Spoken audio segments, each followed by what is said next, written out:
कोटि कोटि कंठ कल कल निनाद कराले, कोटि कोटि भुज धृत कर कर वाले, ये बोले माँ तुमी अबले बहुबल दारिणी,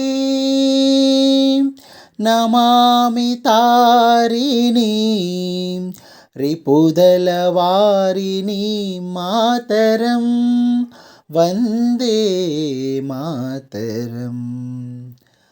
तुमि विद्या तुमि धर्म, तुमि हृदि तुमि मर्म, त्वं हि प्राणा शरीरे बाहुते, तुमि मा शक्ति हृदये, तुमि मा भक्ति तोमारई प्रतिमा गढ़ी, मंदिरे मंदिरे मातरं वन्दे मातरम्।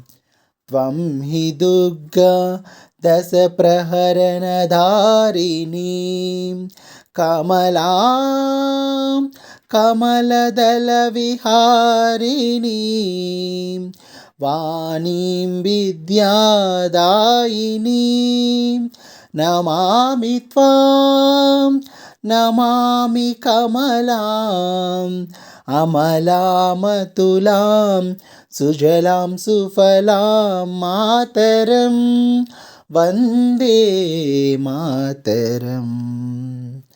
श्यामलां सरलां सुस्मितां भूषितां, धरणीं भरणीं मातरं वन्दे मातरम्, वन्दे मातरम्, वन्दे मातरम्।